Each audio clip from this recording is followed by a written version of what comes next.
Dobrodošli u novu epizodu podcasta Bobo Bob večernji TV-a. Pozdravljam eurozastupnika SDP-a SND-a, Tonina Piculu.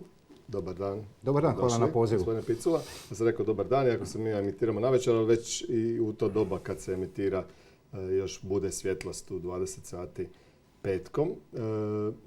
Iako smo mi up to date danas, da kažem, za slušatelje i gledatelje, jer snimamo doslovno nekoliko sati prije samoga emitiranja.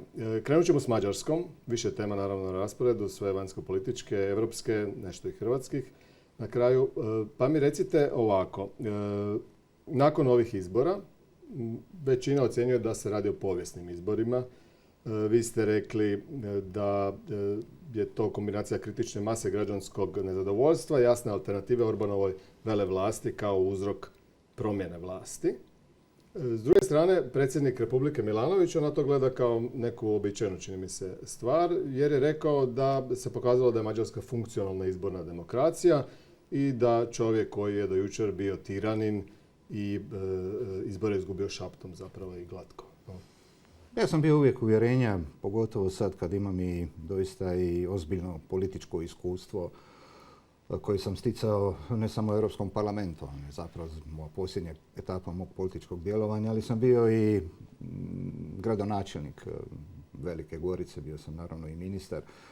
Dosta sam radio u međunarodnim organizacijama poput OESS-a. I onda sam shvatio zapravo da u demokraciji nema nevažnih izbora. Ti izbori su naprosto prilika da građani u nekom demokratskom poretku doista i slobodno iskažu svoje uvjerenje ukoliko je država doista i slobodna. Što se tiče same Mađarske, ja bih rekao da su ovo izbori koji su zapravo imali jedan plebiscitarni karakter. Jer kad zapravo stavite zapravo analizu odaziv koji je bio gotovo 80%, onda već taj odaziv, koji je uvijek prvi rezultat bilo kojih izbora, zapravo govore o karakteru samog izjašnjavanja. Ne bi ljudi slučajno izašli u tako velikom broju, dakle 80%, gotovo 4/5 registriranog biračkog tijela, da oni sami nisu ocijenili da je potrebno da se izjasne.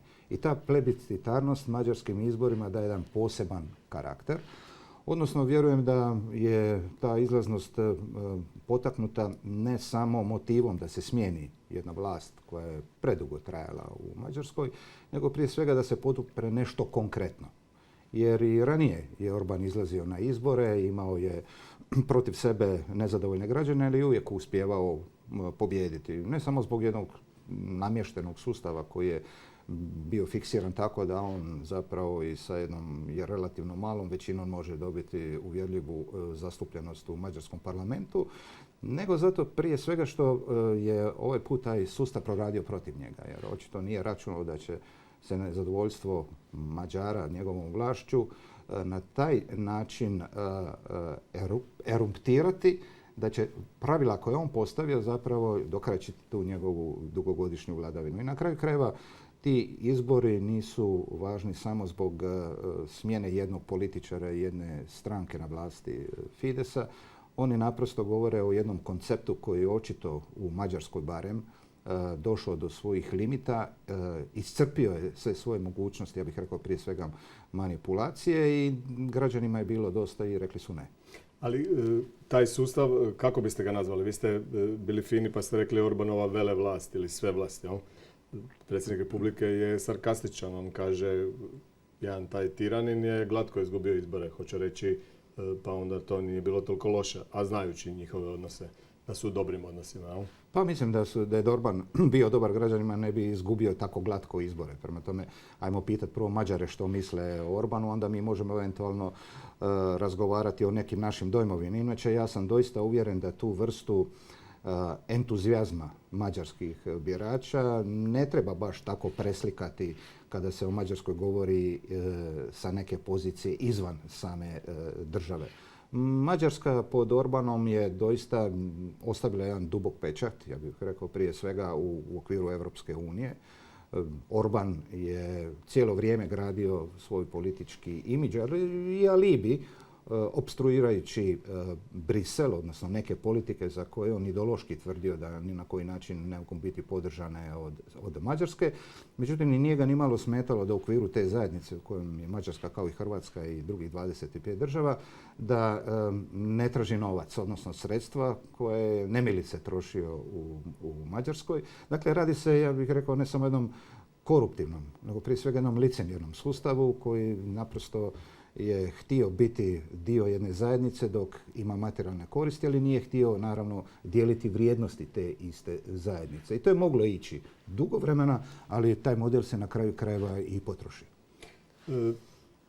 Petar Mađar, kad ga pitaju hoće li uhićivati Orbana, kaže da nije posao premijera da uhićuje premijera, da zato služe javni tužitelji i ostala tijela koji naravno moraju biti neovisni. Vidite li vi da bi to moglo rezultirati nekom situacijom sličnom kao kod nas sa Sanaderom nakon odlaska s vlasti? Doduše, ajde, njega su njegovi priveli. Teško je reći, međutim, dobro je za Petara Mađara što pred očima ima iskustvo ne samo Hrvatske, nego ima iskustvo recimo i Poljske, gdje je također nakon jedne dugogodišnje poprilično autoritarne vlasti slične Orbanovoj su se dogodile političke promjene, ali ne tako uvjerljivo kao u samoj Mađarskoj. Ja vjerujem da Mađar kao sada već iskusan političar, iako on nema puno godina, zna da stvari zbog kojih je dobio izbore mora isporučiti relativno brzo.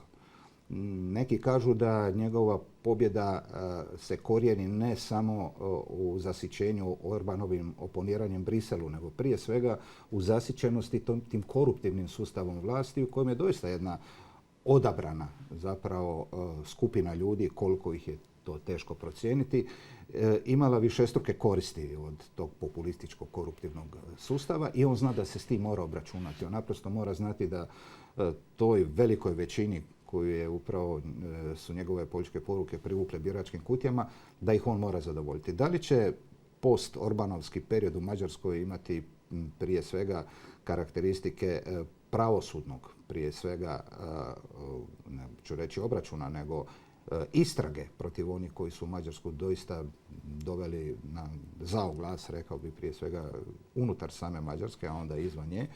Hoće li on doista osloboditi pravosuđe da neovisno od politici radi svoj posao, to je teško pretpostaviti jer je Orban ovih 16 godina svojim interesima ljudi s kojima radi impregnirao je zapravo cijele sektore mađarskog društva. Tu je pravosuđe, tu su i mediji, tu je vjerojatno i zdravstvo, da o političkoj razini, ekonomija, da ne govorim. Ja. Prema tome, mislim da je pred Petarom Mađarom jedan period u kojem on prije svega mora zapravo potvrditi jasnim potezima da nije samo nova, nego bitno drugačija vlast od Orbana. Dobro, dakle, moguće da prođe Orban ko Sanader? Pa ja mislim da će sigurno morati, ako ništa drugo, svjedočiti u nekim slučajevima koje će pravosuđe otvoriti. Sad, što će biti njegova konačna politička sudbina, što će biti njegova sudbina kad se suoči s eventualnim setom optužnica od strane pravosuđa, to mi je ovog trenutka teško prognozirati. Dobro, kad ste već spomenuli druga i drugčija vlast, tako se govorilo i 2000. Neki uspoređuju izbore u Mađarskoj u smislu tog obrata nakon dugotrajne vladavine, pa i demokratskih deficita koji su postali tada, da budemo blagi, u vrijeme vlade prvog hrvatskog predsjednika, odnosno njegovog stolovanja. Jel vi vidite tu usporedbu s izborima? Vi ste tad sudjelovali u toj vlasti, bili ste ministar vanjskih poslova. Da, mogu naravno donekle samo uspoređivati, iako u povijest nikad nije copy-paste, uvijek su bitne drugačije okolnosti. Prva razlika koja mi pada na pamet uspoređujući trećesiječanjsku koaliciju sa Mađarovom Tisom jest da je Hrvatska netom izašla iz rata. Mi smo bili samo 5 godina udaljeni od završetka rata u kojem smo trebali prije svega potvrditi pravo na državu i samostalnost. Mađarska kroz to nije prošla. Dapače, kod Orbana, mislim, jednim dijelom se možda razlozi njegovog poraza kriju u tome da je on otvoreno politički šurovao sa vlašću u Moskvi, koja je naprosto Mađarima u svijesti još uvijek prisutna kao neko koji je ugušio mađarski ustanak 50. godina. Dakle, mi smo bila zemlja duboko obilježena postkonfliktnom situacijom i naravno trebalo je, tu je sličnost, trebalo je otvoriti demokratske institucije, trebalo je naprosto zemlju izvući iz međunarodne političke izolacije i trebalo je ekonomiju osoviti na noge. Ja se sjećam kad smo došli na vlast, tada je hrvatska ekonomija bila u slobodnom padu, -5% GDP-a. Ja? Mađari također imaju razloga očekivati od Petra Mađara ne samo oslobađanje pravosuđa, ja?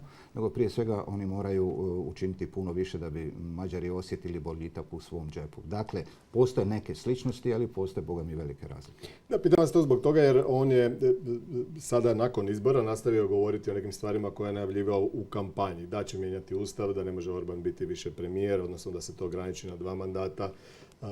Sad se postavlja pitanje hoće li promijeniti ovakav izborni sustav. Mi smo imali situaciju da smo imali izborni sustav s izbornim jedinicama koje su nazivane čudnovatim kljunašima, a evo do dan danas u 2 navrata je bila vaša stranka u koalicijama raznih na vlasti pa se to nije dogodilo.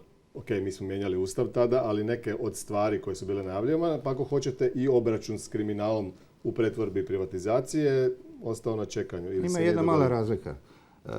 Tisa dolazi na čelo Mađarske sa vrlo uvjerljivom većinom. I to je jedna stranka.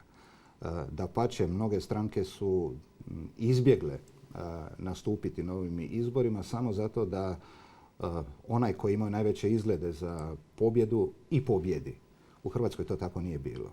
Ivica Račan je vodio dvostruku koaliciju, dakle Porečku skupinu i HSLS. I znate, imati jednu koalicijsku vlast u situaciju u kojoj morate donijeti složene odluke relativno brzo i promijeniti situaciju i ovo što ima Petar Mađar nije isto. Dakle, njegova operativna sposobnost da sada isporuči ono što je obećao je daleko povoljnija nego što smo to mi imali nakon 3. siječnja. Što naravno je skulpirani tadašnju vlast da nije neke stvari možda poduzela i prije i brzo, ali mislim kad se podvuče saldo prve ne HDZ-ovske, k tome koalicijske vlade u povijesti Hrvatske, mislim da neke stvari ostaju, na kraju krajeva naš put prema NATO-u i Europskoj uniji počeo upravo tada i na kraju krajeva izvukli smo zemlju ne samo iz međunarodne izolacije, nego smo stabilizirali i gospodarstvo. Svi kažu super je smjena vlasti u Mađarskoj, ali su oprezni oko očekivanja od Petera Mađara, pa i zbog toga jer on potječe iz Fideza i on bi sebe upisao ili ga drugi upisuju kao konzervativnog liberala najmanje. On je također član EPP-a, što je bio i Orban, dok ga nisu izbacili, isključili. Što vi očekujete od njega onda, njegove politike na unutarnjem planu, a onda prema Europskoj uniji? Pa mislim da će se on prije svega koncentrirati na unutarnju politiku, jer on tu mora dokazati Mađarima da je kompetentan donijeti one promjene koje će oni prije svega osjetiti u vlastitim kućanstvima. Ja. Da bi to mogao, on mora prije svega osloboditi sredstva koji su dugo vremena blokirali iz Brisela upravo zbog konstantnog opstruiranja Orbana zajedničkim europskim politikama. I to nisu mala sredstva. Ovisi zapravo kako ko kalkulira, ali radi se više od 30 milijardi eura koje zapravo bi mogle relativno brzo biti upućene prema Budimpešti, što će sigurno novom premijeru olakšati da naprosto pokrene gospodarstvo i da vjerojatno riješi jedan dio tih nagomilenih gospodarskih problema. Što se tiče njegove vanjske politike, mislim da će on nastojati biti oprezniji. On je već najavio da će odblokirati onaj zajednički kredit Ukrajine od 90 milijardi eura, ali je jednako tako ponovio da neki napredak u bilateralnim odnosima Budimpešte i Kijeva ovise i o ukrajinskoj strani, recimo onaj zakon o nacionalnim manjinama koji po mađarskom čitanju znači neku vrstu i represije, odnosno uskraćivanja prava mađarske nacionalne manjine. Hoće li biti fleksibilnosti sa ukrajinske strane ostaje da se vidi. Jednako tako kazao je da preko Mađarske neće ići oružje za Ukrajinu. Dakle, on će morati, rekli ste, on je desni konzervativac, on će morati zadržati neke politike koje ga moraju afirmirati i u desnijem biračkom tijelu u Mađarskoj. Dakle, on neće sada naprosto preći u neki drugi ideološki tabor od onog u kojem je. I mislim da će on tu imati na kraju krajeva potrebu da balansira između potrebe da se dokaže Mađarima, ali Briselu da je doista neko novi došao, ali će možda zadržati i neke, neću reći orbanovske, nego prije svega njegovo čitanje mađarskih interesa možda nam uvijek neće biti drago. Vidjet ćemo naprosto koliko će se to odraziti na bolje bilateralne odnose Zagreba i Budimpešte. Sada postoje ozbiljni sporovi u području energetike. Pa sad sam vas to htio pitati. On je rekao na toj presici dan nakon izbora da je povijesni zločin napravio Orban u odnosu na odnose između dviju država koji su bili dobri i da je nezgodno što su toliko zahladili, ali onda na pitanja o Molu, Hernadiju, pa i onoj famoznoj karti Velike Mađarske koja je visjela tamo u Orbanovu uredu, on tu je oprezan i kaže mora vidjeti, mora doznati, treba vidjeti zašto, kako. Za kartu Velike Mađarske kaže to sigurno nije revizionizam, to pripada povijesti i neka tamo i bude, ali ne možemo se mi odreći naše povijesti. Je li to zadovoljavajuća izjava, recimo, samo što se toga tiče? Ministar Anušić koji je znao o tome govoriti više puta je rekao da to njega zadovoljava, da on kaže nije revizionizam, pa neka bude onda ta zastava. Mislim da se radi o stvarima koje su povezane. Prije svega način na koji će Peter Mađar iščitavati interese svoje zemlje sigurno da su ukorijenjeni u nekim stavovima koji se nama ne moraju usviđati. Ako mene pitate, a pitate, dokle god u uredu gdje zasjeda mađarska vlada visi karta Velike Mađarske, ili kako bi oni rekli, malo tepajući toj svojoj nostalgiji kraljevine Ugarske, ja, oni moraju jednostavno razumjeti da postoje narodi, jasno, koje ta karta ne asocira na neke povijesne periode koji nisu bili, nego jesu traumatični. Prema tome, ta vrsta osjetljivosti mora biti poštovana i od strane Budimpešte. S naše strane, mi naravno očekujemo prije svega napredak u nekim konkretnim potezima, kao što je energetika koja je danas takva da iscrtava i granice političkog utjecaja i političkog kapaciteta pojedinih država ili politika. Ja? I da naprosto vidimo šta ćemo sa pravosudnom suradnjom, jer Zsolt Hernadi je osuđen zapravo pred Hrvatskim sudom.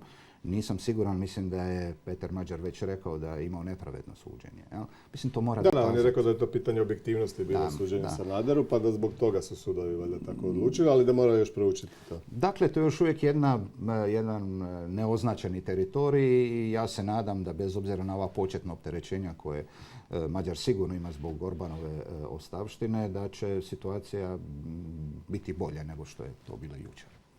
Da. Sad kad nema troublemakera Orbana u Europskom vijeću, hoće li stvari bolje funkcionirati onda u Europskoj uniji? Koliko sam shvatio, Ursula von der Leyen i općenito tamo establishment u Briselu i dalje misli da treba ukinuti veto barem u vanjsko-političkim pitanjima, bez obzira što sad nema Orbana koji je blokirao stvari. Jel?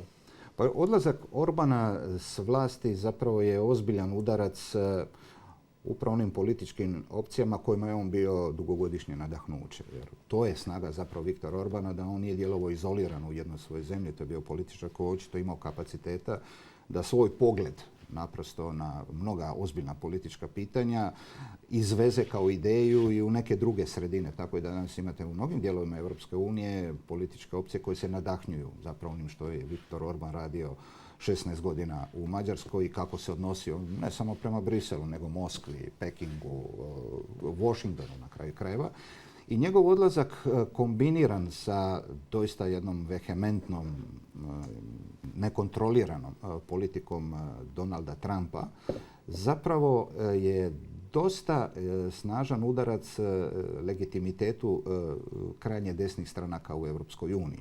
Jer pokazalo se, u slučaju Orbana, da je takva opcija pobjediva na izborima i to izrazito uvjerljivo, a bliskost sa Donaldom Trumpom, koji je također u finalu poslao J.D. Vansa da pomogne Orbanu, da blizina s takvom politikom donosi samo probleme. Dakle, otvara se jedan prostor za Europsku uniju, naprosto da neke odluke dogovorene zajednički i brže realizira od ovih od perioda kada je Orban zapravo dirigirao tim zborom, koji na kraju krajeva nakon izbora 24. za Europski parlament je toliko uspješan da su formirali posebnu političku skupinu u Europskom parlamentu. Ja?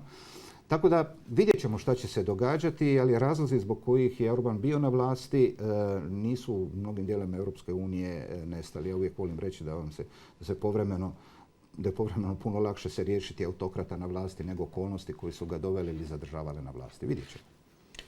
Kad ste već sad spomenuli Trumpa, da se dotaknemo, čuo sam jednu tezu koja mi je zanimljiva, da zapravo nije Orban ponašao Trumpa, nego Trump Orbana. S obzirom na to koliko je dugo bio na vlasti. Ne zaboravimo da je od 1998. do 2002. bio prvi mandat. Dakle, od tih 35 godina nakon pada Berlinskog zida je Orban tamo 20 osobno držao vlast. Pa kad to spomenjete, onda bi ja stvar gurnuo još dalje u prošlosti i rekao da je djed, ako ne i pravi te jedne koncepcije koja je zapravo politički vrlo spretno koristila populističke parole kako bi i za fasade demokracije itekako radila na njihovoj prilagodbi interesima samo jedne skupine u društvu, upravo Silvio Berlusconi. Ja mislim da je i Berlusconijevo vladanje Italije u jednom periodu inspiriralo i Orbana, koji je zapravo taj model do kraja razvio u jednoj sredini koja nije imala tako čvrste demokratske uzuse institucije kao jedna Italija, ja? U kojoj ipak Berlusconi nije mogao raditi sve što hoće. Orban je to postigao u Mađarskoj i inspirirao je i mnoge druge, pa kažu i Donalda Trumpa. Međutim, znate, kada imate jednog autoritarnog političara u srcu Europe, u Europskoj uniji, nije isto kao kad vam takav jedan ili još brahijalniji dođe na čelo najmoćnije države na svijetu. Tada zapravo, ako je Orbanova opstrukcija izazivala glavobolju u Briselu, Boga mi ovo što radi Trump uvodi cijeli svijet u psihotično stanje. To bi ćemo nešto kasnije, još malo o Mađarskoj. Kad kažete može sve što hoće, i Mađar može sad sve što hoće. Kako se othrvati tome da ti sada s tom većinom koju imaš ne promijeniš izborni sistem koji ti je omogućio da upravo imaš toliko većinu kao što je to činio Orban? I vjerujete li vi da će on to učiniti kao jedno od svojih obećanja? Jer onda će potencijalno dobiti manje na sljedećim izborima ili biti opasnosti da ga neko smijeni. Ne? Evo, pitali ste me za treći siječanjsku vlast. Ajmo se vratiti opet malo. Mi kad smo došli, mi smo mijenjali Ustav gdje smo zapravo razgradili taj predsjednički sustav u nešto što vjerojatno imamo i danas uz neke naznake. Dakle, to je jedno od obećanja koje morate zapravo ispuniti. Hoće li on zapravo se poslužiti Orbanovim alatkama kako bi ispunio neka obećanja o jačanju demokracije, pa onda od njih odustati, ili će zapravo krenuti odmah u jednu vrstu radikalne dekompozicije Orbanove vlasti, paralelno realizirajući ostatak agende? To naprosto ćemo vidjeti u roku od barem 100 dana ili manje. Mislim da je dosta taj snažan zavodnički zov instrumentarija koji ti ostavlja autokrat, ali u principu, budući spomenuli ste u pitanju, on dolazi iz kitchen kabineta, dakle iz te grupe oko Orbana u kojoj je bio dugo vremena. On dobro zna zapravo da Orban 2 bi bio samo kopija i da bi njegova vlast trajala puno kraće. Nadam se da će izbjeći taj sirinski zov. Spomenuli smo Hrvatsku i potencijalnu promjenu u odnosima. Što je s ostalim susjedima? Primjerice Srbijom, govoreći o tome na koga je Orban imao utjecaj, tko mu je bio saveznik. Mađar je rekao nešto u stilu, zna se ko je kumovao, odnosno s kim je kumovao u odnosu na neke odnose. Pa sigurno da je Aleksandar Vučić, predsjednik Srbije, računao na Orbana u dužem vremenskom periodu. Orban je bio jedan od onih koji su štitili beogradsku vlast kad god bi naprosto i Vučić nekim svojim potezom naravno zaslužio da se prema njemu iz Brisela postupi daleko oštrije nego što se postupalo. Dakle, on je bio taj buffer, on je bio ta neka vrsta zaštite. Ja? I odlaskom Orbana sigurno da Aleksandar Vučić ima i jedan štit prema Briselu manje i to za njega dolazi sad u vrlo nezgodnom trenutku kada nakon cijelog niza naravno poteza koji znače praktički daljnju dekompoziciju demokracije u Srbiji, Brisel po prvi put razmišlja da mu uskrati financijska sredstva, što se ranije događalo samo recimo Miloradu Dodigu ili samom Orbanu. Ali nikad to nije bilo praktički ispitano na samom Vučiću. Dapače, ja se sjećam prije nekoliko godina kada je albanski premijer Kurti napravio neku akciju na sjeveru Kosova, odmah je dobio takozvane posebne mjere koje su dugo bile na snazi, ali Vučić što god radio, nikad zapravo nije došao pod udar ozbiljnijih sankcija. Čak ni prošle godine kada je otišao Putinu na Crveni trg i pratio defile vojske koja je izvršila agresiju na susjednu državu. To govorite o ovih 1,5 milijardu eura iz plana rasta EU koji je u pitanju. Tako je, to su sredstva koja su izrazito kondicionirana. Ja sam bio jedan od supregovarača o tom paketu u ime Europskog parlamenta. Jako smo se žurili da ga donesemo prije kraja mandata koji je završavao 2024. Sve s ciljem da tih 6 milijardi i 300 milijuna eura dođe zemljama Zapadnog Balkana kako bi počele neku vrstu prilagodbe naprosto svojih ekonomija onome što zapravo jest jačanje konkurentnosti sutra kad budu članice. Ja? I Srbija dobiva lavovski dio toga zato što je to najveća država na tom prostoru. I čini mi se da je sazrelo doista vrijeme da se srbijanskom predsjedniku uopće jednoj takvoj politici, ja, koja konstantno zapravo reducira prava i širi prostor svoje represije, kaže dosta. Ne zato što neko mrzi Srbiju ili Vučića, nego zato što je Srbija zemlja kandidat koja pregovara. I ako hoćete biti dio naprosto jedne zajednice u kojoj su pravila jasna, prije svega demokratska pravila, onda ne možete naprosto to ignorirati. Ja? Ali kako se to nije dogodilo do sada? Vi i ja pričali smo o tome u nekoliko navrata proteklih godina, sve od agresije Rusije na Ukrajinu i onda ste mi rekli neće moći sjediti na dva stolca, morat će odabrati, ali evo čovjek i dalje sjedi. Mislim, činjenica je da nije nikakav minus to ostvario. A imamo uz to sve činjenicu da Mađarsko koja je članica Europske unije su blokirani bio novac tih 17 i koliko milijardi. A u zemlji koja je ne članica... To je naprosto pitanje koje traži vrlo jasan odgovor. Ja ću vam reći, recimo, kada je Ursula von der Leyen imala svoj govor o stanju Unije pred, mislim, 2 godine ili tako nešto godinu i pol dana, tada ona po prvi put sebi dopustila da jasnije kritizira politiku izraelskog premijera Benjamina Netanyahua. To je bilo vrijeme doista jedne krvoločne politike u Gazi, jasno kada su isključivo manje više stradavali civili, puno žena i djece. I tada je pritisak da Europska unija progovori jasnije i glasnije oko toga, evo, našla taj svoj refleks u tom dijelu govora Ursula von der Leyen. Ja sam ga pažljivo slušao, jer sam bio u plenarnoj sjednici, ali nijednom riječju nije ništa rekla o Aleksandru Vučiću koji isto vrijeme naravno ulazio u sukob naravno i sa ovnima koji protestiraju protiv njegove vlasti, guše slobodu medija i tako dalje. To je vjerojatno jedno političko nasljeđe Angele Merkel i europskih pučana, čiji on nota bene dio.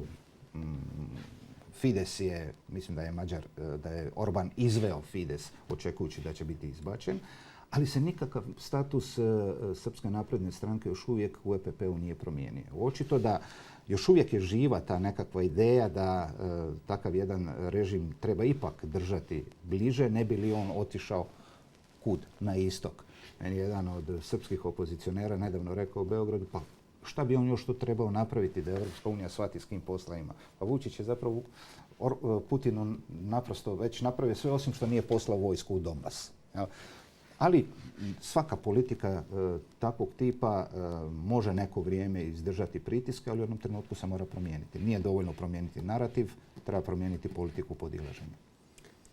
Dobro, rekli ste da je Orban jedan od štitova Vučića u Briselu, a koji su to drugi onda? Evo, rekao sam, to je EPP, to je prije svega Europska pučka stranka koja još uvijek nije donijela neku odluku o tome što treba s Vučićem napraviti, ali to ne treba ni čuditi s obzirom da Vodstvo Europske pučke stranke, imamo sad gospodina Webera koji je i šef frakcije Pučana u Europskom parlamentu, ali je šef Europske pučke stranke kao takav.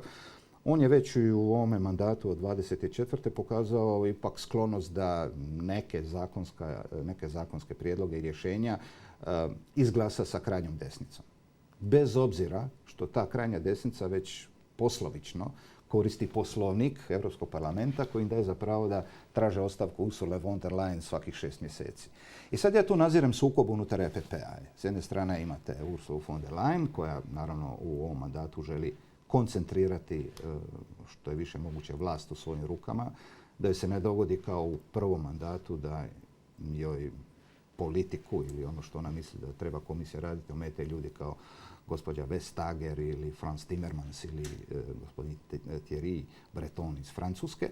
A s druge strane imate gospodina Webera koji je trebao postati predsjednik komisije 19. bio je čak i njihov špice kandidat pa se to nije dogodilo. Došla je gospođa Ursula von der Leyen.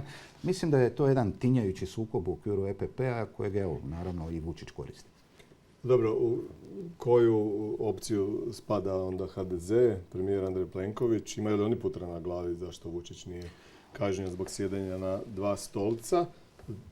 By the way, Plenković je sada najdugovečniji premijer u Europskom vijeću. On je tamo dulje od bilo koga, valjda samo čistačice i ovi birokrati. Jel? 10 godina sada. Nakon što ode Orban, jel, prije toga bio rumunjski predsjednik Hanis, pa onda Mark Rutte, ali sad je on tamo doajen, jel? To, apsolutno. On je čovjek koji sada ima vjerojatno najviše političkog iskustva od svih premijera koji dolaze iz redova EPP-a.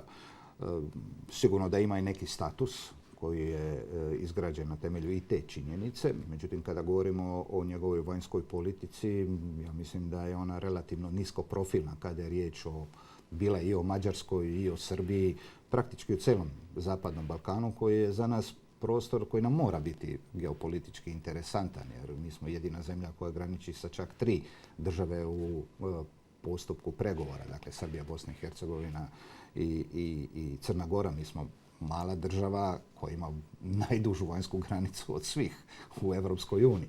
I meni se čini da je to razlog da se vodi jedna daleko proaktivnija politika, ne samo prema jednom dijelu Bosne i Hercegovine, nego prema cijelom Zapadnom Balkanu, kao što to recimo rade Slovenci koji su uočili potencijale toga prostora i mislim da su barem do nedavno bili aktivniji nego mi.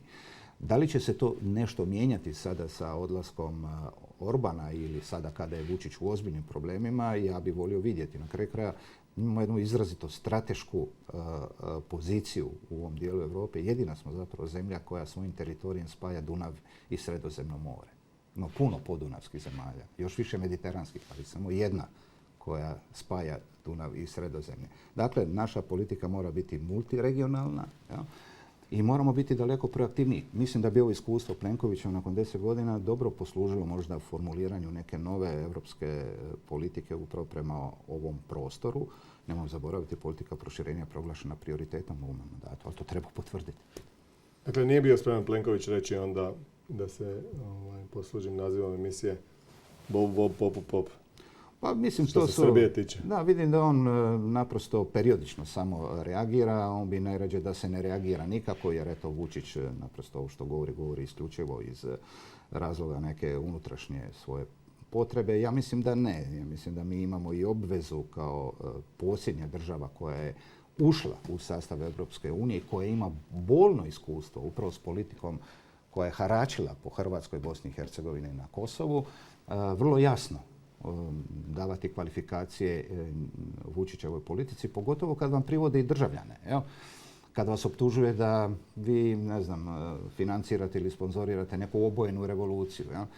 Ti možeš biti onako uzvišen i to ne komentirati, ali naprosto i takva vrsta ignoriranja problema ne donosi do nekog uspjeha. Mislim da je tu trebalo biti daleko glasniji, a ne povremeno upozoravati građane da ne putuju u Srbiju. Zato ste tako jasni u ovim izvješćima.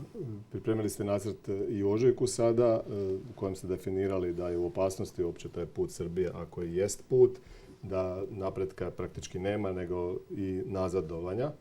Vučić je na to odgovorio da to praktički Hrvati sad umjesto puške se bore protiv Srba drugim sredstvima. Da, samo što su ta izvješća bila jednako loša i dok ja nisam bio stalni izvjestitelj Europskog parlamenta za Srbiju. Prije mene kolege koji su bili benevolentniji prema tom tipu vlasti u Srbiji nisu mogli, a da u tim izvješćima ne naprosto nabroje sve ono naprosto što u Srbiji ovog trenutka predstavlja razlog za kritiku. Ja kad sam naravno došao, nisam se vodio nikakvim nacionalističkim inspiracijama, nego sam prije svega nastojao što više korespondirati sa činjenicama. Ja? Na kraju krajeva nisam tu samo ja. Ja sam stalni izvjestitelj, ali izvješća se pišu u pregovorima s predstavnicima drugih političkih skupina. Ja? Tako da je to jedna zbirna ocjena parlamenta koja se naravno vezuje uz moje ime, ali kažem, svi ti problemi s kojima se Vučić nosi u zemlji, što je važnije, a i u inozemstvu, su stariji od mog imenovanja za stalnog predstavnika Europskog parlamenta za odnose sa Srbijom. Niste pomislili, ustuknuli ovaj put nakon takvih pa i uvreda koje su upućene na vaš račun? Zadnje što je rekao, mislim, Vučić, bilo je ako on loše govori od meni, onda to znači da radim dobro za Srbiju. Kad počne dobro govoriti, onda to znači da... Ja bi volio zapravo doći u situaciju da moram i nešto dobro reći. Jer to znači da Vučić prije svega ozbiljno shvaća ono što ime Srbije deklarirao, a to da će zemlja jednom ući u Europsku uniju i da će pregovorima otklanjati zapravo deficite koje je morala otklanjati svaka druga zemlja kandidatkinja na putu prema članstvu. Kažem, volio bi doći u tu situaciju da kažem da, ovo su dobro napravili i ovo treba honorirati neki naprijed. Ali to se uporno ne događa. Srbija zapravo pregovara već 14 godina. Zadnje poglavlje su otvorili pred 4 godine. I sad kad zapravo stavite nekoliko stvari na stol, a to da je Srbija najveća i najutjecajnija država tog prostora koja ima državnost 200 godina, i administrativne kapacitete koji nisu neozbiljni, ima i ekonomiju, i da ona naprosto sad bude preskočena od strane Albanije, a da nikako ne može naravno suštiti Crnu Goru, tada bi se ta vlast trebala zapitati ne gdje greše drugi, zašto nas mrze, nego zašto mi ne napredujemo. Jel? Na kraju krajeva, evo i zadnji njegov potez kada nije došao na summit Europska unija Zapadni Balkan u prosincu, zapravo govori da mu smeta puno više uspjeh drugi nego vlastiti neuspjeh u pristupnim pregovorima.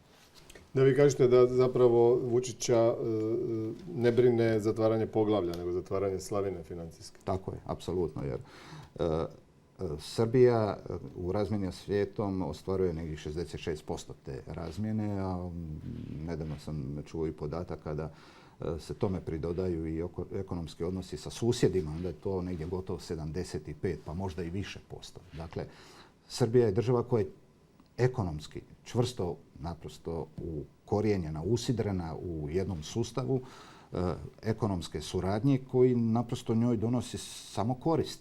Ali naravno ono što režim odbija, a to je prihvatiti neke demokratske postulate, neke političke vrijednosti koje bi joj omogućili da prije svega građani u Srbiji vlast doživljavaju drugačije, a onda i evropski partneri vlast u Beogradu. Ali to se evo već godinama ne događa i ja mislim da to čak više nije stagnacija, nego uspoređujući sa nekim drugim državama predstavlja i nazad. A može li to doći do obrata? Može li primjer Mađarske biti primjer za Srbiju? Je li to usporedivo na neki način? Tamo su doduše najavljeni ti prijevremeni izbori koji trebaju biti 2027. za predsjednika barem, ali sad je već on poslije Uskrsa rekao da ovisi to velika kriza se sprema, pa da je pitanje da li će ih raspisati. To je interesantno uopće sa fenomenom izbora u Srbiji. U posljednjih, 6-7 godina bilo ih je jako puno, što redovnih, što izvanrednih, jer je Vučić posegnuo sa izvanrednim izborima kad god bi ocijenio, naravno da može presjeći neku dvojbenu situaciju u zemlji novim izjašnjavanjem građana koje je uvijek išlo njemu u prilog. Sada okljeva. Mislim da je svjestan da ta vrsta čak izbornog uspjeha i pod ovim pravilima zapravo koje međunarodna zajednica jako kritizira. Mi smo tražili, odnosno OESS, ODIHR je tražio čak primjenu 25 preporuka u srpskom izbornom zakonodavstvu kako bi se bilo koji budući izbori mogli ocijeniti kao fer i pošteni. Do tog ne dolazi. Čak i po svojim pravilima oklijeva raspisati izbore jer osjeća da naprosto trendovi mu ne idu u korist. Što se tiče usporedbe sa Mađarskom, vidim po tabloidima da oni naprosto se izruguju naprosto s bilo kakvim ponavljanjem mađarskog scenarija u Srbiji, jer eto kao nema nekog jasnog vođe, situacija je potpuno drugačije, narod voli Vučića, prezire opoziciju i tako dalje, međutim izbora nema. Do njih će doći, ali vjerojatno kad Vučić ocijeni da može na njima nešto postići. Dakle, nekog utjecaja određenog ima to što nema više Orbana kao saveznika glavnog Vučićevog. Kakvog utjecaja ima to na Putina, na Rusiju? A znajući da je izašlo van, da praktički su oni bili krtica u Europskom vijeću ili u vijeću ministara gdje bi dojavljivao Peter Szijjártó, Sergej Lavrov, o čemu se razgovarao. Da, interesantno.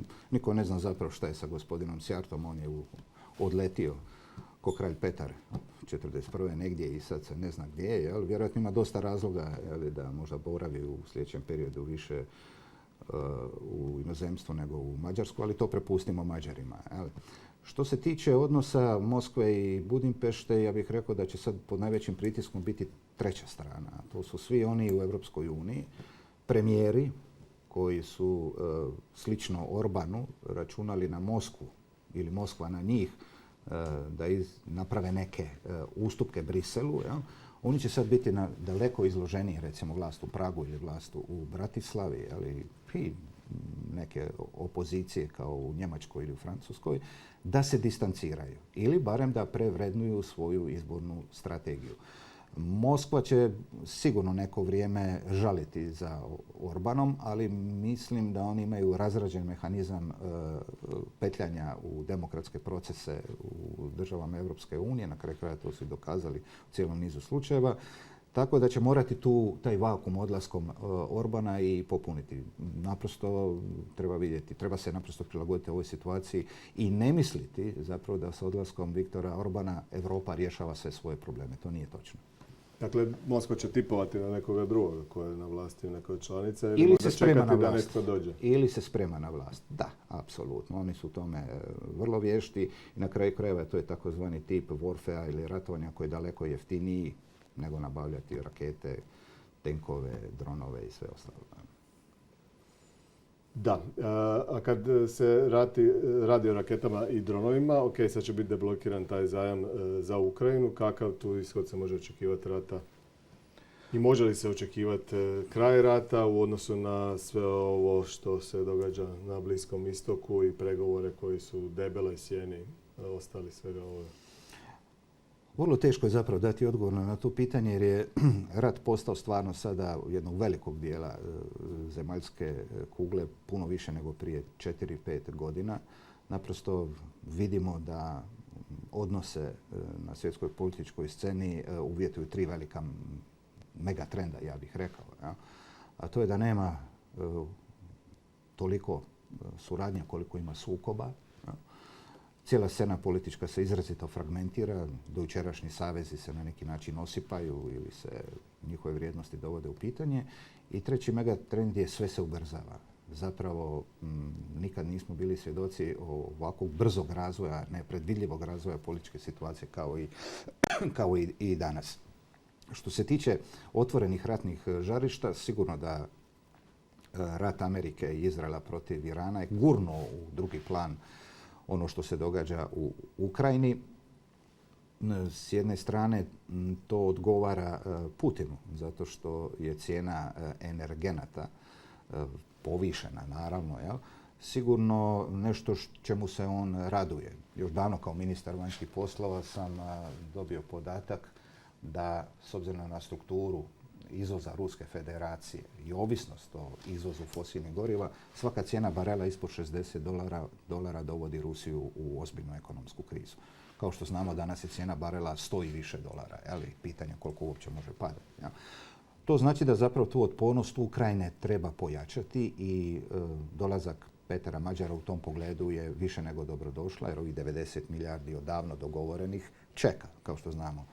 60 milijardi bi trebalo otići za ratne napore Ukrajine, a 30 zapravo kao direktna injekcija ukrajinskom proračunu. To bi trebalo pomoći Ukrajini, naravno, da efikasnije vodi rat, ali čini mi se u zadnjih 6 mjeseci nema nekih bitnih pomaka na samoj crti bojišnice. Mislim, mogu li uopće neki pregovori biti tu napravljeni i završeni nakon ovoga na Bliskom istoku, gdje SAD praktički u pregovorima s drugom državom koju je napao da smijeni režim, ali to nije uspio, pod onim uvjetima kako je to bilo, se smatralo da SAD želi natjerati Ukrajinu da odustane od dijela teritorija i da onda se nacrtaju nove karte, podijele nove karte i iscrtaju nove karte i da se ide dalje.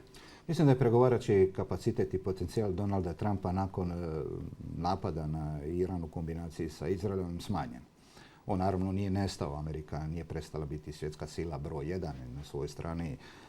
Ima puno toga što poziciju američkih pregovarača čini uvjerljivom. Međutim, mislim da je taj kapacitet smanjen i da prije svega Evropska unija će morati igrati aktivniju ulogu u potrazi za nekim rješenjem, za početak primirjem kada je riječ o invaziji na Ukrajinu, a onda naravno se postaviti kao neko ko ima i određeni leverage ili naprosto mogućnost utjecaja na konačni, ako do njega dođe mirovni sporazum.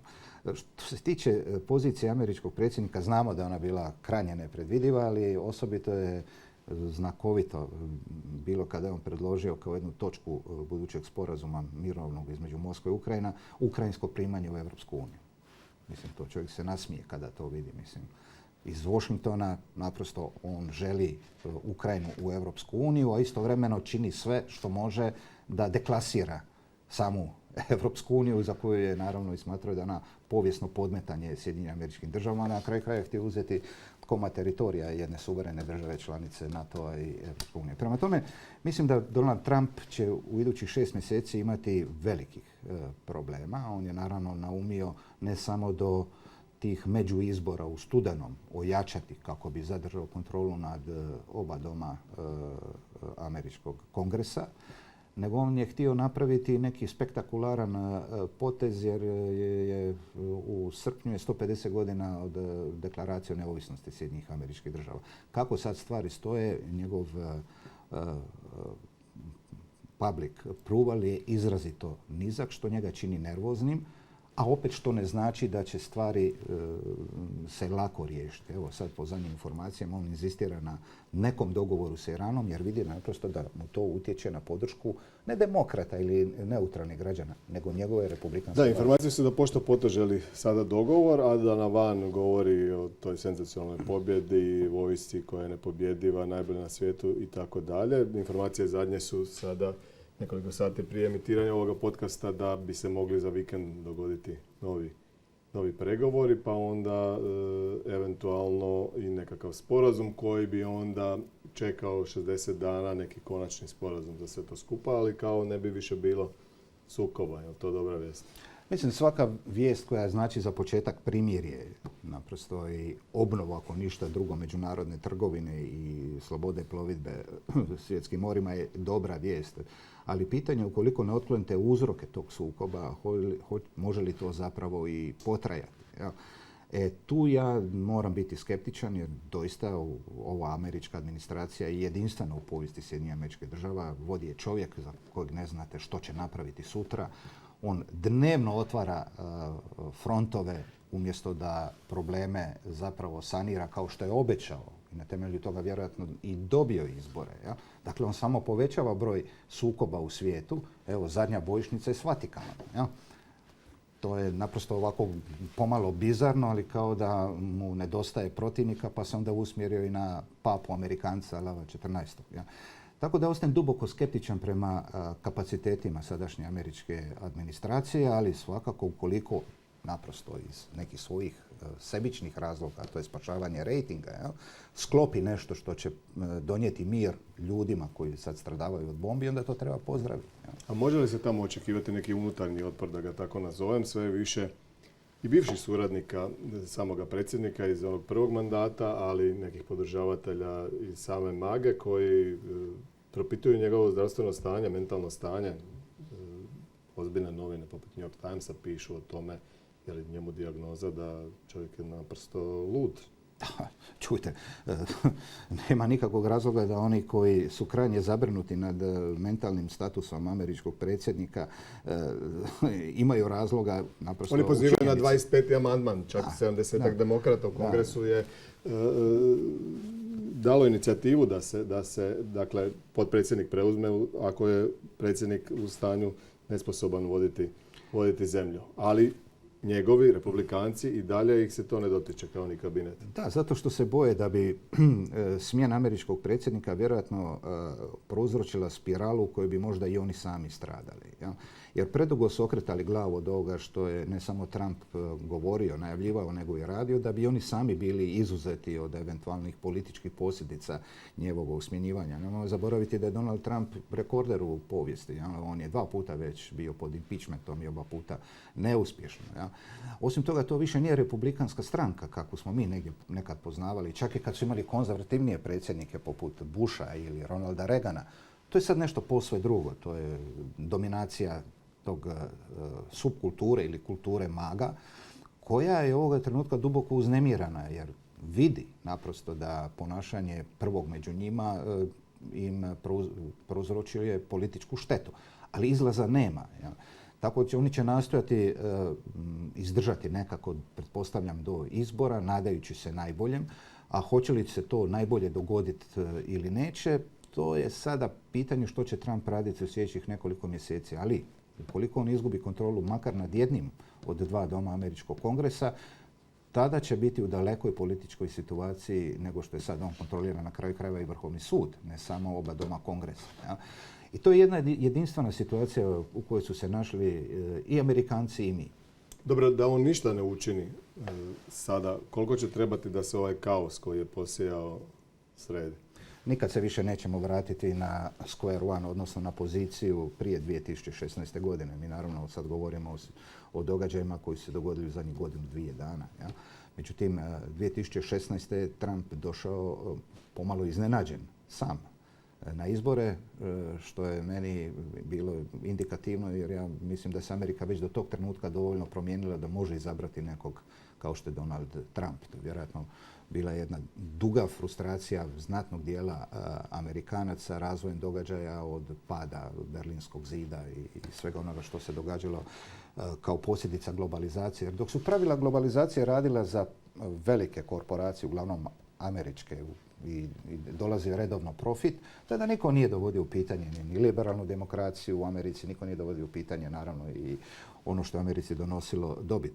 Međutim, kad su se pravila globalizacije počela okretati protiv Sjedinjenih Američkih Država, kada je doista i Kina, i ne samo Kina, počela ne samo slijediti pravila, nego nametati neka svoja, onda su Amerikanci shvatili da im država zaostaje. Ja?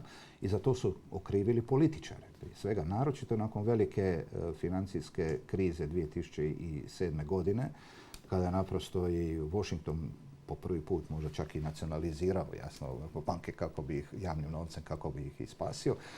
To je prouzročilo gnjev kao i otpor ratovima koje je Amerika vodila posvuda u svijetu, a koji nisu zapravo donosili ono što su bili obećani kao Irak ili Afganistan. Dakle, puno je zapravo sastojaka u tom mikseru iz kojeg je izašao koktel iz kojeg se naravno stvorio i Donald Trump, ali po mom mišljenju i napad na Blizance i ta velika financijska kriza i sve ono što je Amerika radila su otac i majka prvom mandatu Donalda Trumpa. Očito Bidenova administracija nije napravila dovoljno da Amerikance razuvjeri u zapravo pogubnost jedne takve koncepcije koja razara i američku demokraciju iznutra i Trump je izabran po drugi put. Zato ja ne vjerujem da će se stvari ikada više moći vratiti na razdoblje od prije 15 godina.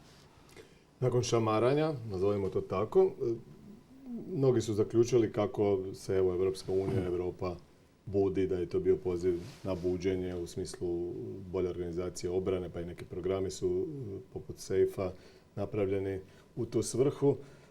Tu smo imali jedan vid otpora kad se radilo o Grenlandu, gdje su stali u blok Europljani. Ali evo sad opet kad je počeo ovaj rata, 50-ak dana sad traje, ili 50 točno, onda je definirano kako Europska unija zapravo nije nikakav faktor, ne postoji. Dapače, tamo su rekli da je vikend, pa će kao poslije vikenda komentirati što se događa.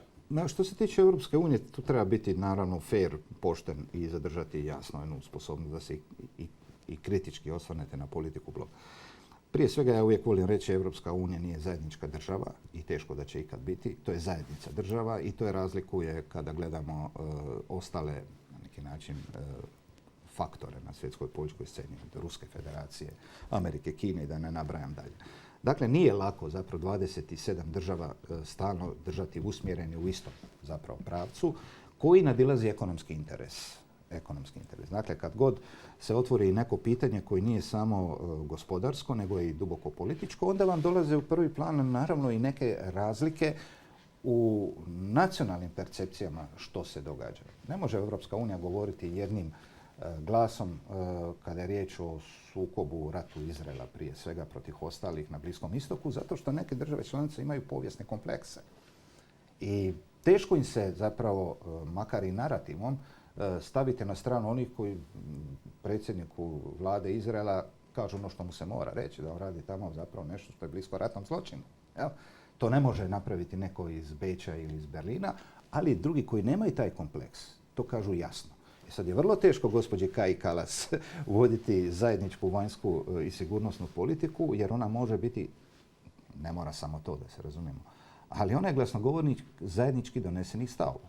U nekim drugim slučajevima, kao što je ovo napad, invazija Putina na Ukrajinu, stavo je bilo puno lakše donijeti. Dakle, za Europsku uniju da bi u boljoj formi dočekala konac ovog desetljeća, da ne idemo dalje, jel? Važno je završiti proces u kojem je ona isključivo bila normativna sila. Dakle, ona je uspješno regulirala stvari, ona mora postati prostor kojim se donose lakše geopolitičke odluke. Jer problemi koje imamo nisu samo ekonomski, nego su i geopolitički. Da li će za to biti snage, nisam siguran, jer ovaj problem s kojim se Unija suočava je doista često može nadrasti njezine političke kapacitete, jer nije samo brojnost kriza, nego istodobnost. A budući da je to sui generis jedna multilateralna organizacija, nije lako donijeti brze odluke. Nije lako, jer sve te promjene, krize i ratovi najviše utječu na tu jednu sui generis multilateralnu organizaciju kao što je Europska unija. A ima li onda EU budućnost ili je sudbina onakva kako joj je predvidio baš Donald Trump, odnosno njegova administracija o onoj nacionalnoj strategiji sigurnosti, da je to zapravo nestaće kao civilizacija, odnosno i on će pomoći tako da igra na pojedine države članice da rastoče Uniju iznutra. Ja sam uvjeren da će Europska unija nadrasti mandat Donalda Trumpa i njemu sličnih, kao što će nadrasti i vladavinu različitih diktatora i autokrata po svijetu. Time nimalo ne umanjujem efikasnost politika koju oni vode, ali kada gledamo Europsku uniju kao takvu, ne može se poništiti prije svega ovih 70 godina u kojima je Unija se dokazala onima pred kojima se najviše moralo dokazati. A to su građani država članica Europske unije. Nakon Brexita, evo, nema ni jednog desničara ili protivnika Europske unije koji je stao pred građane svoje države i rekao izlazimo i mi iz Europske unije. Ni jedan. Ni Viktor Orban. Koliko god bio ljut na Brisel, na administraciju, na ovo, na ono, nije rekao dosta nam je, fučkaš tih 35 milijardi, Mađari mogu ići sami. Nije mu palo na pamet. Izabrao je drugu strategiju, politički se organizirao, našao je sebi slične, ja? I onda je pokušao iznutra transformirati u hodnicima moći, kako se to kaže, samu Europsku uniju. Ja? Dakle, to je ono pitanje da li Europsku uniju anulirati ili ažurirati. On je shvatio da anuliranje mu baš ne donosi korist, nego je htio ažurirati, ali po nekoj svojoj recepturi i nije uspio. Dakle, ne bi podcijenio prije svega građane država članica Europske unije da i dalje žive u Uniji. Na kraju krajeva ispitivanja onog mijenja Eurobarometar, recimo govori o Hrvatima koji su iznad prosječno euroentuzijastični. Sad ste mi dali šlagvor da se na kraju vratimo na početak, jer sam u prvom pitanju spomenuo predsjednika Republike. On baš kad ga je posjetila predsjednica Sjeverne Makedonije, Neki dan veli ima života izvan Evropske unije, kritizirajući toliko dugo čekanje, što objektivno jest. Sjeverna Makedonija je praktički prva počela. Sve to stoji na mjestu, ali je on definirao da nije ni ta unija sad nešto čemu treba težiti, možete vi živjeti dobro i tamo, a i onako je njegov stav da inače uzmi lovu i... Mislim da ja imam naravno svoj stav jer dobar dio svog života sam upravo posvetio, ne jedini naravno, srećom pa nas je bilo dovoljno, jel? Da Republika Hrvatska nakon osamostaljenja i krvave borbe zapravo da uopće budemo država upisana na političkoj mapi Europe, uđemo u Europsku uniju. Svoja stajališta mogu donekle korigirati, ali smatram da je 1.7.2013. gotovo pa vjerski praznik. Jer to nas je doista jasno odvojilo od onih koji nažalost ne uspijevaju svoje unutarnje deficite, bile posljedice rata ili loše vlasti, ne otklanjaju. Mi smo to uspjeli u tom trenutku i kada bi ovoga trenutka ponovili referendum o ostanku u Europskoj uniji među građanima Hrvatske, ja uopće ne dvojim da bi rezultat bio isti, ako ne i bolji. Što se tiče Sjeverne Makedonije, to je jedna sramotna epizoda, zapravo nažalost nije epizoda, to je biljka trajnica kada govorimo o odnosu Europske unije prema jugoistoku Europe. Neću nikad zaboraviti Zagrebački summit iz konca 2000. godine. Mi smo bili ljubomorni na kolege iz Republike Makedonije koji su tad potpisali sporazum o stabilizaciji i pridruživanju s Briselom. Mi nismo bili nigdje. Ja. Nažalost, već iduće godine izbio rat u Makedoniji. Ja. Nakon toga je jedna one battle after another. Jedna kriza, druga kriza i Makedonija 2000, sada Sjeverna Makedonija, jer u međuvremenu promijenila ime, je zapravo tamo gdje je bila pred 25 godina. Dobrim dijelom i zbog oklijevanja, zbog blokada koje su dolazile, jasno. Makedonija nije priuštila svojim građanima ono što, eto, Hrvati ovoga trenutka imaju i smatram da se radi o sramoti i nadam se da će se ta politika korigirati. Očekujem naravno doprinos od vlasti u Skopju da naprosto promijene ustav kako je i dogovoreno, jer svi koji su iz statusa kandidata prešli u status članstva u jednom trenutku su mijenjali svoje ustave. I očekujem da bi to bio nekakav očekivani i dobrodošli ishod ove preduge makedonske priče. A što je s drugima?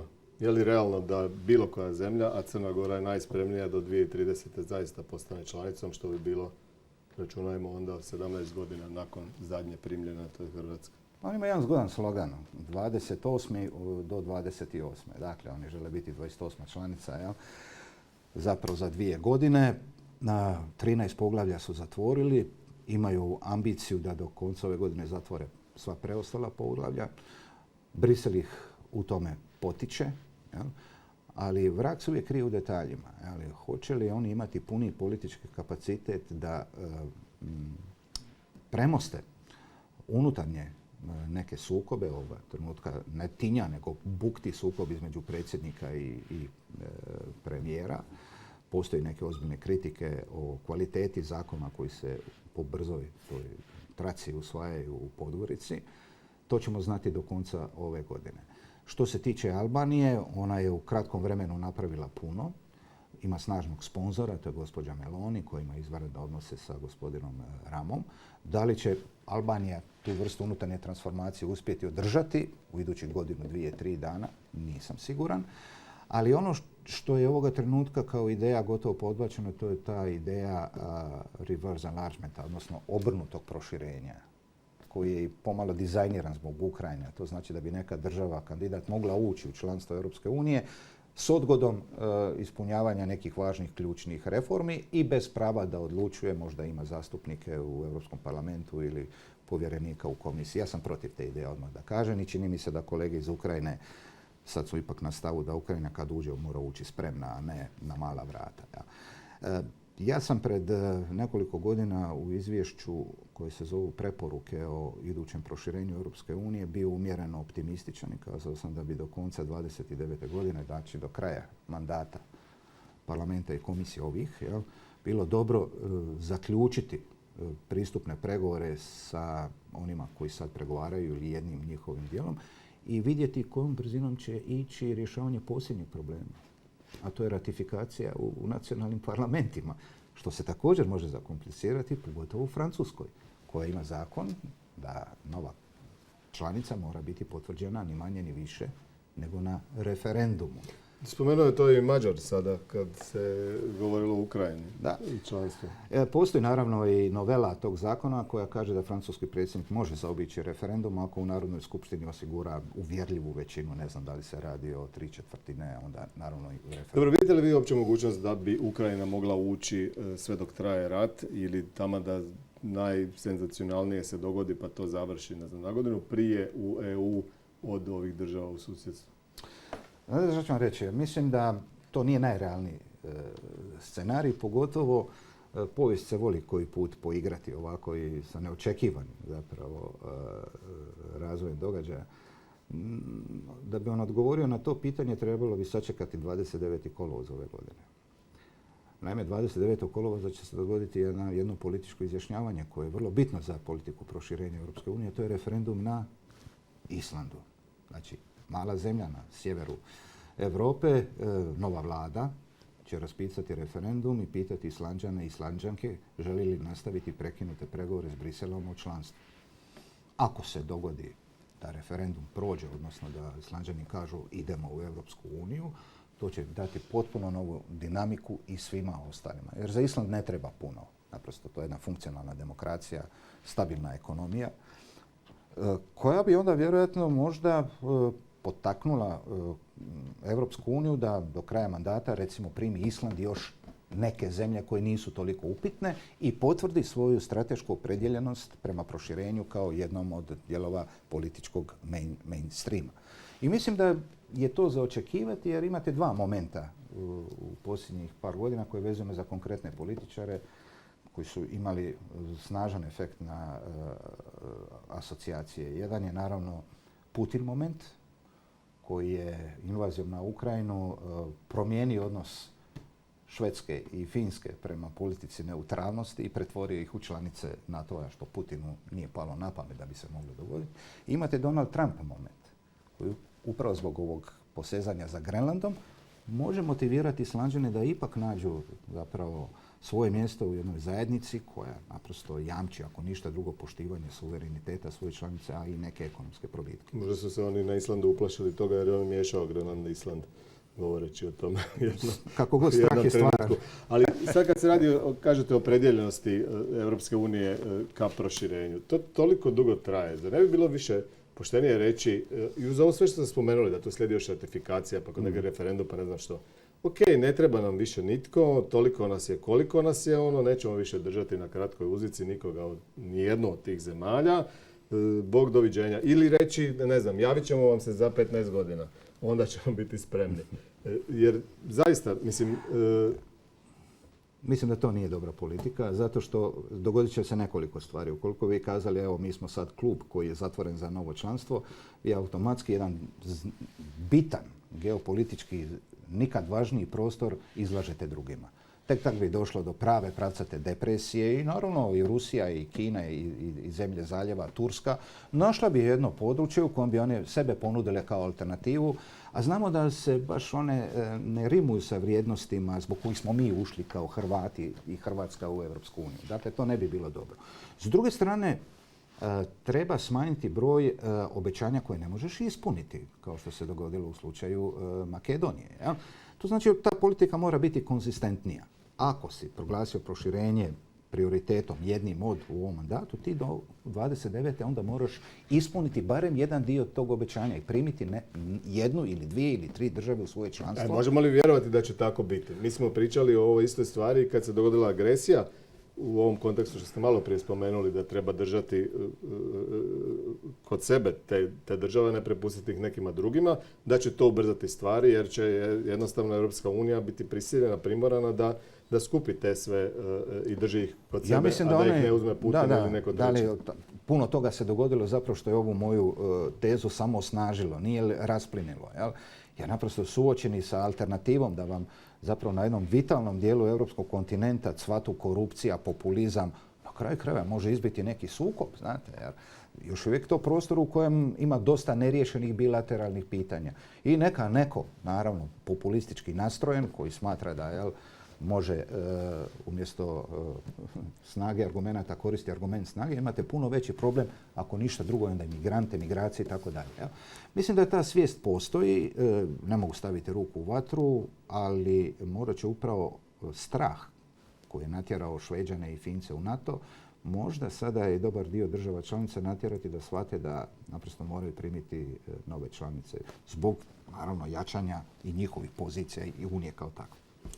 Svjetla već blicaju, bližimo se kraju, ali neka zanemara to gledatelji i slušatelji, jer još imam vas pitati, opet vezano u Europsku uniju i predsjednika Republike, koji mi ni u jednom odgovoru niste vi spomenuli, unatoč tome što ja jesam. On je isto tako na neki dan jednom skupu izvoznika rekao da praktički od tog ulaska u Europsku uniju, koji vi datum nazivate vjerskim praznikom, praktički se Hrvatska nije pomaknula s mjesta. Drugim riječima, kakvih su tih 10 godina vlasti Andreja Plenkovića, sada u listopadu će biti, je li se zaista Hrvatska nije pomaknula s mjesta? Pa mislim da sam odgovorio. Mislim da sam na to pitanje odgovorio na kraju krajeva o predsjedniku Republike. Ja nemam potrebu govoriti, ja iznosim svoje ovdje stavove kao i o Plenkoviću ili bilo kom drugome. Ja. Mislim da moje političko iskustvo je tako da ja mogu govoriti iz svog kuta gledanja. Ja. Što se tiče odnosa Republike Hrvatske prema članstvu u Europskoj uniji, rekao sam, ajde neka neko napravi savjetodavni referendum u Hrvatskoj i napita ljude jesmo li doista zadovoljni s tih 13 godina ili je vrijedno razmisliti o odlasku. Ja mislim da je predvidiv zapravo rezultat tog referenduma. Osim, naravno, u onome jednome dijelu, a to je da je jako velik broj naših sugrađana otišao u potrazi za boljim uvjetima života i rada vani, što im niko ne može i zamjeriti. Ali sve ostalo, od rasta standarda do ipak poticaja izvozu, do uklopljenosti u neke institucije, na kraju krajeva jedna od institucija Europske unije koja je ovdje ima trademark po uspješnosti je nažalost i Europski ured javnog pravobranitelja, koji umjesto domaćeg pravosuđa itekako privodi one koji su europski novac mislili tretirati kao novac iz hrvatskog proračuna, pa ih onda pred zoru. A tu ste nekako više na liniji Plenkovića i HDZ-a nego SDP-a i Možemo, jer evo baš u Saboru na aktualcu prošlom je gospođa Benčić zbrajala Plenkoviću ove milijarde iz Europe.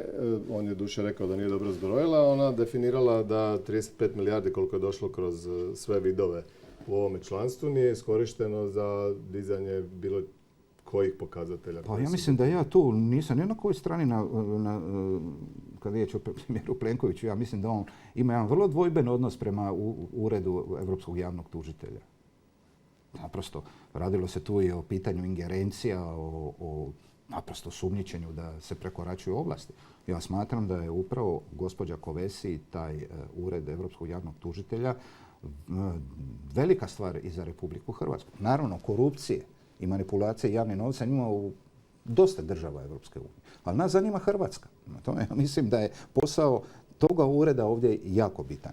I to samo zapravo jača povjerenje građana Republike Hrvatske u institucije Europske unije. Na kraju kraja vidio sam i statistiku po kojoj Europski parlament vjeruje mu se više nego Hrvatskom saboru. Ja? Koji su razlozi trebalo bi možda dulje ispitivati. Tako da mislim da je to zaista stvar koja je Hrvatsku stavila u grupu država koje mogu svoje deficite, kod nas ih ima koliko hoćeš, mogu lakše rješavati sa instrumentarijem i u okviru suradnje sa demokratskim državama nego biti izvan toga. Da nismo ušli 2013. godine, pa zamislite kako bi situacije bili danas. Da, neki vaši kolege uspoređuju situaciju u Mađarskoj s onom u Hrvatsku u smislu nekih deficita koji postoje, pa hoće reći da bi se moglo dogoditi možda, nije isto tamo 16 godina, ovdje je 10 ili će biti 12 i ovdje isto. Hoće li Andrej Plenković dobiti 4. mandat ili će ga u tome spriječiti SDP i Siniša Hajdaš-Dončić? Ja se nadam da hoće. Naravno, ali za tako nešto treba prije svega pitati hrvatske građane. Ja se nadam da će SDP, da li još i u koaliciji sa Možemo, biti dovoljno spreman za izbore kad god oni budu. ali neke pouke iz mađarskog slučaja se naprosto treba vidjeti. A to je naprosto da sa jasnim politikama, sa naprosto nečim što građanima znači nešto, može izaći pred njih i bez obzira ko ti je s druge strane jak političar, dugogodišnji premijer, moguće ga je promijeniti. Ja bih tu negdje povukao sličnosti između Mađarske i Hrvatske. Bili onda možda po ovoj najavi Petera Mađara možda trebalo razmisliti o nekim promjenama pa ograničiti mandate i premijera, kao što je to slučaj s predsjednikom? Pa, mislim da bi, kod nas postoji izborni zakon koji je star 26 godina i sve vlasti su najavljivale na neku vrstu promjene, to se nije dogodilo. Kao što se uvijek pomalo govorilo i o promjeni hrvatskog sustava lokalne samouprave koji je u mnogome zapravo i zastario i predstavlja možda i određeno usko grlo kad govorimo o unutarnjem razvoju zemlje. Ali se to nije dogodilo. Ja. I to nikad nije bila ni nekakav forte političkih stranaka. Uvijek je to bilo nešto drugo. Ja. Što se tiče ove vlasti, HDZ-a, mislim da je vrijeme isteklo, taj model je iscrpljen.